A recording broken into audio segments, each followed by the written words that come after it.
Hello everyone and welcome to Gyan कोश।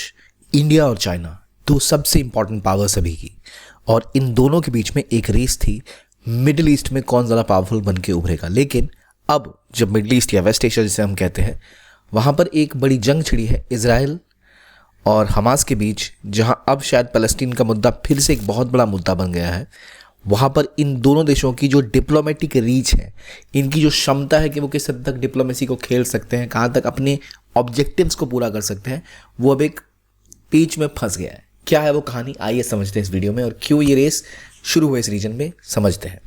आगे बढ़ें उससे पहले एक क्वेश्चन मेरा आपके लिए कि तेल अवीव कहाँ लोकेटेड है, फ्रांस में, इजराइल में, पैलेस्टाइन में या यूएसए में?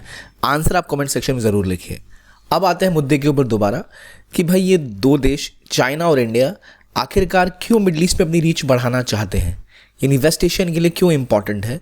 तो इस मैप पे आ जाइए। देखिए यहाँ पर आपको पता है रेड सी है, इधर यहाँ पर दूसरी तरफ क्या है, पर्शियन गल्फ है,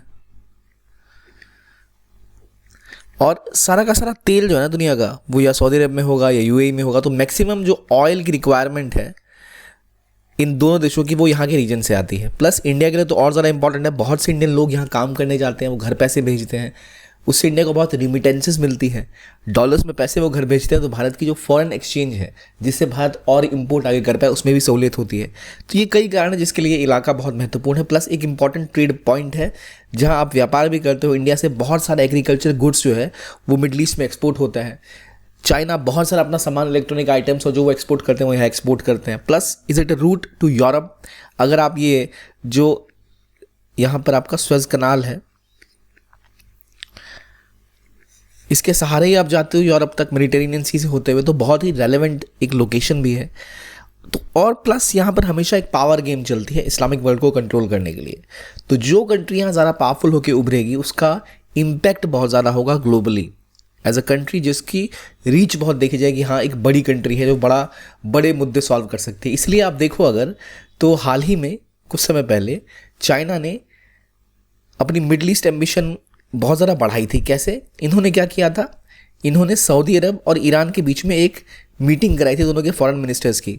7 साल में पहली बार इनकी मीटिंग हुई थी और इनके रिश्ते थोड़े से नॉर्मलाइज हुए। दोनों ने एम्बेसी खोली और वार्ता की आपस में, वरना ये आपस में वार्ता भी नहीं करते, आपस में बात भी नहीं करते, क्योंकि ऐसी तलखी इनके संबंधों में बन गई थी। यानी ये जो रीजन है ये बहुत इंपॉर्टेंट है इस इलाके में, और इस पे सब अपनी पकड़ बनाना चाहते हैं। ताकि चाइना जो चाहता है एज अ ग्लोबल लीडर बनना, तो उसको दिखाना पड़ेगा एज ए लीडर वो कॉन्फ्लिक्ट्स को सॉल्व कर सकता है। तो ईरान, सऊदी अरेबिया जो आज तक कभी बात ही नहीं करते थे, शिया सुन्नी जो इनका डिवाइड है, इसकी वजह से वो साथ बैठे, उन्होंने अगर बात की, एम्बेसीज ओपन हुई, तो वो दिखाने लग गया कि चाइना कितना पावरफुल या कितना ज़्यादा इन्फ्लुएंशियल है अपनी डीलिंग्स में ग्लोबली। और अगर आप वर्ल्ड मैप में देखो ना, तो यहाँ मान लो चाइना है, तो इस रीजन में, इस पूरे रीजन में आप पहले यही चाहते हो कि सऊदी अरेबिया और ईरान के बीच में जो सुलह करा सके, फिर इजराइल और अरब वर्ल्ड के बीच में जो थोड़ा बैलेंस बना सके, फिर जो यहाँ पे टेररिज्म या फिर जो और वायलेंट मूवमेंट है उसको रोक सके, इनको जो कंट्रोल कर सके। उसको फ़ायदा ये होगा कि उसको मिलेगा क्या, ऑयल का एक्सेस और मोर पावर। तो यहाँ पर केवल इंडिया चाइना ही नहीं, रशिया भी बार बार कोशिश करता है कि अपने संबंधों को और स्ट्रॉन्ग करे। तो इसलिए चाइना ने लगातार कोशिश करी कि भाई वो ऐसा कुछ करे। लेकिन अब इस युद्ध के बाद चाइना भी थोड़ा सा सतर्क हो गया। चाइना भी सोचने लग गया कि अब क्या करे। और इवन G20 की मीटिंग में इंडिया ने बहुत सफलता के साथ एक मीटिंग कराई।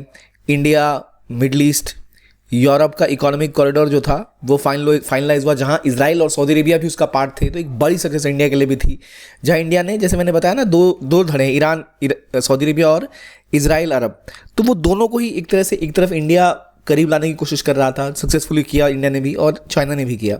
लेकिन अब जब मुद्दा गर्म हुआ है, गाज़ा स्ट्रिप पे जब अटैक किया हमास ने इजराइल के ऊपर, उसके बाद से इन दोनों ही की कंट्रीज़ की पावर टेस्ट हो रही है। अगर आप यूएसए को देखो, यूके को देखो, ऑस्ट्रेलिया को देखो, इन लोगों ने सीधा खुले स्टेटमेंट दिए हैं इन सपोर्ट ऑफ इजराइल। वहीं आप यूएई को देख लो, सऊदी अरेबिया को देख लो, किसी भी अरब कंट्री को देख लो, दे ओपनली सपोर्ट पैलेस्टाइन या गाज़ा। इंडिया और चाइना ने ऐसा रुख इख्तियार किया जो अभी तक थोड़ा सा एम्बिवेलेंट है, किसी एक के साथ नहीं गए। हालांकि इंडिया की स्ट्रैटेजी रही है, हमेशा इंडिया ने किसको सपोर्ट किया है, पैलेस्टाइन कॉज को। इंडिया का मानना है कि हम 2 स्टेट सॉल्यूशन में विश्वास रखते हैं, एक स्टेट इजराइल के लिए, एक स्टेट पैलेस्टाइन के लिए, जहां पर उनको पूरा अपनी आज़ादी और अपना हक हो। लेकिन अभी तक प्राइम मिनिस्टर मोदी के आने के बाद 1992 के बाद इंडिया ने अपने रिश्ते नॉर्मलाइज किए थे इसराइल के साथ, एम्बेसी खोली, दूतावास खोला, संबंध बढ़े। लेकिन अभी जो आप देख रहे हो प्राइम मिनिस्टर मोदी के आने के बाद ये संबंध बहुत तेज़ी से आगे बढ़े। इंडियन प्राइम मिनिस्टर की पहली विजिट हुई, इसराइल के प्राइम मिनिस्टर की इंडिया विजिट हुई और ये संबंध और स्ट्रांगली आगे बढ़ते चले गए। लेकिन अब जब ये वॉर हुआ, यहाँ पर भी इंडियन फॉरेन मिनिस्ट्री ने बोला कि जो उनका स्टेटमेंट आया ट्विटर पे प्राइम मिनिस्टर का भी कि जो इसराइल पे टेररिस्ट अटैक हुए हैं हम उसमें इसराइल का समर्थन करते हैं, वो एक बड़ी स्टेटमेंट थी। इसका मतलब शिफ्ट इंडिया अब इसराइल की तरफ जा रहा है। लेकिन कुछ समय बाद एक और फॉरेन मिनिस्ट्री की स्टेटमेंट आई थी जहां पर उन्होंने बोला था we support the 2 state solution and we want peace and stability in this region. अब इसका मतलब है कि वो भी नहीं कि पूरी तरह इसराइल के सपोर्ट में आ गए हैं इंडिया वाले। ठीक उसी तरह अगर हम देखो चाइना की हम बात करें तो चाइना ने भी अभी तक एम्बिवेलेंस बना के रखा है। चाइना ने ऐसा कोई बड़ा स्टेटमेंट नहीं दिया किसके लिए, मिडल ईस्ट में। उन्होंने उनके जो प्रीमियर हैं शी जिनपिंग, उन्होंने कोई ओपन स्टेटमेंट नहीं दिए। पार्टी ने भी बोला कि जो इसराइल में कर रही है इसराइल अभी गाज़ा में, दैट इज़ इनह्यूमन। इतना अटैक आपको नहीं करना चाहिए, इस कदर आपको किसी के खिलाफ रिटेलिएट नहीं करना चाहिए। इससे गाज़ा में ह्यूमैनिटेरियन क्राइसिस बन गई है और वहाँ बहुत से सिविलियंस की जान जा रही है। आपको ऐसा कुछ नहीं करना चाहिए जिससे सिविलियंस की जान को खतरा हो। ठीक वैसा ही जैसा स्टेटमेंट रशिया ने दिया। और आपको पता है चाइना रशिया अभी बहुत क्लोज हैं, लेकिन चाइना फिर भी ऐसा कुछ नहीं कर रहा जहाँ वो पैलेस्टाइन के सपोर्ट में कुछ कर दे। वो अभी भी एक बैलेंस बना के चल रहा है, ठीक वैसा जैसे भारत करने की कोशिश कर रहा है। तो ये दोनों ही देश अभी जिस स्थिति में है वहाँ पर आगे ये क्या करेंगे, कितनी इनकी पावर रहेगी, कितनी इनकी डिप्लोमेटिक रीच रहेगी, ये डिसाइड करेगा ये वॉर, जहाँ पता लगेगा किस हद तक ये दोनों प्रिपेयर्ड है एज अ लीडर, लीड करने के लिए as a leader conflict resolution की तरफ, कि कैसे कॉन्फ्लिक्टों को सॉल्व किया जाए। अगर ये कर पाते हैं तो it shows that they are very strong and eventual leaders. नहीं तो अभी तक जैसे हमें दिख रहा है कि दोनों ही बहुत सतर्क होकर खेल रहे हैं। आपको क्या लगता है कि कौन सा देश यहाँ पर और ज़्यादा स्ट्रांगली अपने पॉइंट को आगे रख पाएगा, या किसी एक की तरफ कूदेगा, या बेहतर है भारत एक बैलेंस बना के चल रहा है, चाइना एक बैलेंस बना के चल रहा है? कमेंट सेक्शन में ज़रूर बताइए। ये था आपका आज का वीडियो। देखने के लिए बहुत बहुत धन्यवाद। Keep on watching.